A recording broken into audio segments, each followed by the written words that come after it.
दोस्तों कैसे हो आप लोग। आए हो आप लोग अच्छे होंगे। आप लोगों का स्वागत है इस हमारे चैनल पर। तो हम लोग आज देखने वाले हैं हिंदी का पहला चैप्टर। जैसे हम लोगों का बैच अभी से स्टार्ट हो चुका है, क्लास 8 का बैच। आपके पास कोई रूटीन भी आ गया होगा डेली क्या कौन कौन से सब्जेक्ट का क्लास होने वाला है। तो आप लोग कम्युनिटी पोस्ट पे जाके देख सकते हो। मतलब तो बाद में मैं इंस्टाग्राम के अकाउंट में भी अपलोड कर चुका हूँ, तो आप लोग उधर जाके भी देख सकते हो। तो चलिए हम लोग देखते ही चैप्टर का आगे बढ़ते हैं कि चैप्टर में दिया क्या हुआ है। ठीक है, पहले हम लोग क्वेश्चन आंसर को एनालाइज करेंगे, सब कुछ देखेंगे। इसके बाद में जिस क्वेश्चन को समझाना होगा उस क्वेश्चन को मैं समझा देते देते जाऊंगा। ठीक है, तो चलिए हम लोग आगे बढ़ते हैं बिना कोई टाइम वेस्ट किए। तो चलिए, चैप्टर का नाम है पुष्प की अभिलाषा। ठीक है, पुष्प की अभिलाषा। तो पुष्प की अभिलाषा एक चैप्टर है जो हिंदी का पहला चैप्टर है क्लास 8 का। आप लोगों ने ऑलरेडी ये चैप्टर पढ़ ही लिया होगा। ये एक कविता है। तो आपने इस चैप्टर को अच्छे से जान लिया होगा। तो हम लोग आज क्वेश्चन आंसर करने वाले हैं, वो भी गाइड से। ठीक है, क्योंकि ये वाला फ़ोटो है तो आप लोग काट के मत जाइए। ये वाला फ़ोटो कटआउट से मैंने क्या बोलते पढ़ा रहा हूँ, क्योंकि मेरे पास प्रॉपर गाइड है बट वो PDF नहीं बना पाया, वो थोड़ा अर्जेंटली था, इसलिए मैंने इस पर वीडियो बना रहा हूँ। ठीक है, तो नेक्स्ट टाइम से ऐसा नहीं होगा, हम लोग PDF बना के पढ़ेंगे। ठीक है, चलिए इस बार मैनेज कर लीजिए बस। ठीक है, चलिए हम लोग शुरू करते हैं। पुष्प की अभिलाषा। तो उनके लेखक कौन है? माखनलाल चतुर्वेदी। तो लेखक का नाम आपको ज़रूर से ज़रूर याद कर लेना है, क्योंकि लेखक का नाम हिंदी और इंग्लिश में आपको आएगा ही आएगा। ठीक है, ज़्यादातर हिंदी में ही पूछा जाता है लेखक का नाम। तो आप लोग पूरा बुक का जितना भी चैप्टर है उतने चैप्टर का लेखक का नाम याद कर लीजिएगा एग्ज़ाम देने जाने से पहले। तो चलिए हम लोग देख लेते हैं चैप्टर में। पहला वाला है कि निम्नलिखित गद्यांशों में ध्यान पूर्वक पढ़कर उससे दिए गए प्रश्नों के सही विकल्प चुने। ठीक है, तो हम लोग इधर दिया गया है कि सही सही विकल्प चुनना है। तो ये वाला मतलब पैराग्राफ हमें पढ़ना पड़ेगा, इसके बाद हम लोग क्वेश्चन दिए जाएंगे। ठीक है, चलिए पढ़ना शुरू करते हैं। चाहे नहीं मैं सुरबाला के गहनों में गुथा जाऊं, चाहे नहीं प्रेमी माला में बंद प्यारी को ललचाऊं, मुझे तोड़ लेना बनमाली उस पद पर देना फेंक, मृत्यु भूमि पर शीश चढ़ाने जिस पद पर जाए वीर अनेक, जिस पद पर जाए वीर अनेक। तो आप लोगों ने पूरा चैप्टर पढ़ लिया होगा और इस लाइन का समझ भी लिया होगा। तो ये पैराग्राफ से 2-4 क्वेश्चन है, तो क्वेश्चन पहले हम लोग कर लेते हैं, इसके बाद और बहुत सारे क्वेश्चन करने वाले हैं। तो आप लोग वेट कीजिए। ठीक है, चलिए देखिए, पहला क्वेश्चन है, देव कन्या के गहनों में कौन गुथा नहीं जाना चाहता? तो इधर तारा, कांटा, चांद, तो तीनों में से एक का भी इस चैप्टर में जिक्र हुआ है कि नहीं वो आप पहले देखोगे। तो आप डायरेक्ट आंसर देख पा रहे हो साइड में, बट आप लोगों को एनालाइज करना है एग्ज़ाम में कि चैप्टर के अंदर ये सब नाम दिए हुए हैं या नहीं दिए हुए हैं। तो इसका आंसर हो जाएगा पुष्प। ठीक है, आगे बढ़ते हैं। प्रेमी प्रेमिका को कौन ललचाना नहीं चाहता है? उसका आंसर हो जाएगा पुष्प। ठीक है, आगे बढ़ते हैं। ये किसकी अभिलाषा है? ये किसकी अभिलाषा है? पुष्प की। आपने ये चैप्टर का मैं एक चीट कोड दे देता हूँ। ठीक है, देखिए, पहली बात ना, इस चैप्टर में आधा से ज़्यादा का आंसर में MCQ में देखा जाए तो पुष्प ही है। ठीक है, और कोई मतलब ज़्यादा नहीं है, क्योंकि देखिए पुष्प का जिक्र ही किया गया है इधर। ठीक है, पुष्प एक फूल होता है। ठीक है, आप तो समझ लिया होगा। तो चलिए देख लीजिए, इसके बाद आगे बढ़ते हैं। बनमाली का क्या अर्थ होता है?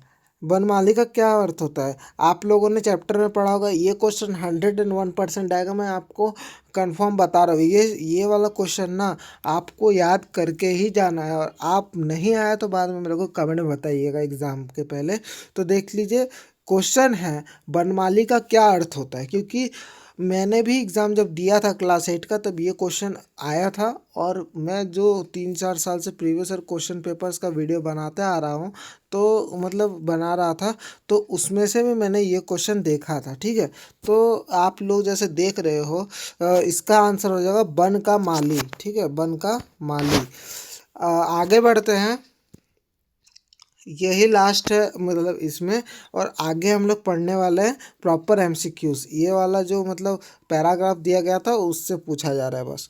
देखिए, इसका ये क्वेश्चन है कि मृत्यु भूमि पर शीश चढ़ाने का क्या अर्थ है। मृत्यु भूमि पर शीश चढ़ाने का क्या अर्थ है। ऑप्शन है माता की याद, देश के लिए कुर्बान होना, मृत्यु सेवा और प्रतिभष्ट। तो इसका आंसर हो जाएगा देश के लिए कुर्बान होना। ठीक है, तो हम लोग आगे के बढ़ते हैं।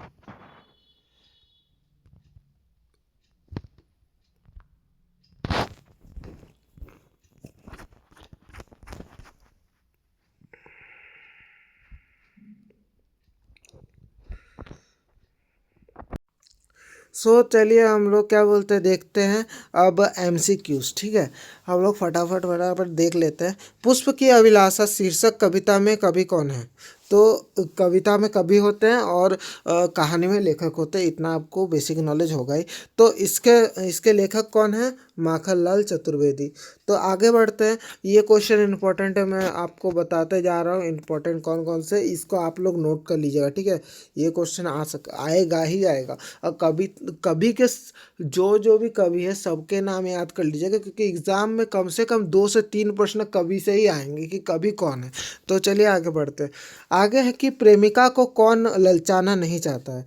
तो सीधा आंसर होगा पुष्प। ठीक है, ये वाला क्वेश्चन इतना मतलब इम्पोर्टेंट नहीं है, आप लोग पढ़ लीजिएगा, क्योंकि आ भी सकता है नहीं भी आ सकता है, कोई गारंटी नहीं इसका। इसका शव का अर्थ क्या है। शव मतलब होता है लाश। ठीक है, सीधे आंसर हो जाएगा इधर लाश, मतलब dead body. Dead body, dead body. ठीक है, आगे बढ़ते हैं। इंग्लिश में मैंने बता दिया। अब है चौथा चौथा वाला। तो चौथे में है पुष्प क्या नहीं चाहता है। पुष्प क्या नहीं चाहता है, इसका आंसर होगा देवता के सिर पर चढ़ाया जाओ। देवता के सिर पर चढ़ाया जाओ। पुष्प क्या नहीं चाहता, देवता के सिर पर चढ़ाया जाओ। आगे है सुरबाला का सामान्य अर्थ शब्द निम्न में क्या है। तो इसका आंसर हो जाएगा देवकन्या। आगे बढ़ते हैं। पुष्प की अभिलाषा शीर्षक कविता में पुष्प किसके प्रति संप्रदित है। तो इसका आंसर हो जाएगा मृत्यु भूमि और वीरों के प्रति। वीर के प्रति मतलब मृत्यु भूमि मतलब जहाँ पे लाश जलाया जाता है, या मतलब आप ग्रेवयार्ड बोल सकते हो। और वीर मतलब हम लोगों के आर्मी, हम लोगों के जवान जो हमारे देश की रक्षा करते हैं। आगे बढ़ते हैं। आगे है तो पुष्प की क्या अभिलाषा नहीं है। इधर नहीं बोला गया है, ये है या नहीं है ये आप देखना पड़ेगा, इसके बाद इसका आंसर आप लोग लिखिएगा। ठीक है, ऑप्शन है घर घर में गुथा जाओ। इसके बाद है किसी के शवों पर चढ़ाया जाना। इसके बाद है देवताओं पर चढ़ाया जाना। इसके बाद है इनमें सभी। तो इसका आंसर होगा इनमें सभी, क्योंकि इनमें से कोई भी बात का जिक्र इधर नहीं किया है। ठीक है, ये वाला इनमें से सभी होगा, क्योंकि इधर नहीं है, मैंने आपको पहले बताया जहाँ पे नहीं है, और है वो वाला भी आपको ध्यान रखना पड़ेगा। इसके बाद है 8वां नंबर, पुष्प की अभिलाषा किस प्रकार की रचना है। तो इसका आंसर हो जाएगा देश प्रेम। देश प्रेम, ठीक है, देश प्रेम। इसके बाद हम लोग 9वां नंबर देख लेते हैं। पुष्प की अभिलाषा कविता में पुष्प की क्या इच्छा है। तो इसका आंसर हो जाएगा मृत्यु भूमि के वीर सपूतों के पथ पर बिछना। ये वाला आप लोगों ने पढ़ ही लिया होगा, जो स्टार्टिंग जब सेशन हुआ था तब भी पढ़ ही लिया होगा। इसके बाद है एक ये वाला क्वेश्चन बहुत आईएमपी है। ठीक है, आईएमपी नहीं, वेरी वेरी आईएमपी है। ठीक है, वेरी वेरी ये आईएमपी है, क्योंकि ये वाला आएगा ही आएगा। अब किसी भी कविता से 2 लाइन आपको दे देगा और नीचे पूछेगा कि ये 2 लाइन जो लिखा हुआ है ऊपर में वो कौन सा कविता का है। 4 ऑप्शन देगा, आपको एक चूज करना है। ठीक है, तो चलिए हम लोग पढ़ते हैं क्वेश्चन को। चाहे नहीं सम्राटों के सौ पर है हरि डाला जाओ, चाहे नहीं देवों के सिर पर चढ़ो भाग्य पर इटलाओ। ये पंक्ति किस पाठ से आई है? तो ये वाला इसका आंसर हो जाएगा पुष्प की अभिलाषा। ठीक है, पुष्प की अभिलाषा। इसे बहुत सारे कविताओं के नाम दे देंगे, आपको सही में चूज करना है, आपको कॉमन सेंस लगाना है बस। ठीक है, इसके बाद आ जाता है 11वां नंबर। 11वां नंबर में लिखा हुआ है कि पुष्प की अभिलाषा शीर्षक कविता में पुष्प किसके प्रतीक हो सकते हैं? तो ये इसका आंसर हो जाएगा वीर सैनिकों के प्रतीक। ठीक है, आगे पुष्प किस पर इटलाने से बचना चाहता है? तो इसका आंसर हो जाएगा अपने भाग्य पर इटलाने से बचना चाहता है। इसके बाद आ जाता है 13वें नंबर पे, वो आ गया है एक भारतीय आत्मा। एक भारतीय आत्मा किसे कहा गया है? तो माखनलाल चतुर्वेदी को कहा गया है। ये भी IMP है, तो मैं इधर IMP लिख देता हूँ, तो आप लोग इसको नोट कर लीजिएगा क्योंकि ये वाला बहुत ज़रूरी है। इसके बाद आपका आ जाता है 14वां नंबर। जो क्वेश्चन है वो है पुष्प की अभिलाषा शीर्षक कविता में किसकी इच्छा व्यक्त की गई है? वो हो जाएगा पुष्प की, क्योंकि पत्ता का भी जिक्र नहीं है, फल का भी जिक्र नहीं है, लता का भी जिक्र नहीं है। किसका जिक्र है? पुष्प का। ठीक है, पुष्प के ऊपर जिक्र दिया हुआ है। ठीक है, तो ये वीडियो इधर ही हम लोग एंड करते हैं। तो आपको शेड्यूल मिल ही गया होगा और अब से रेगुलर क्लासेस चलेंगे आप लोगों के भी, क्लास 10 क्लास 9 इसके बाद जो जो अन्य क्लास हैं उनके चलेंगे। तो आप लोगों का इधर ही हम लोग वीडियो एंड करते हैं। Thank you for watching. आप हमारे से जुड़ना ना भूलें फिर से। ठीक है, बाय बाय।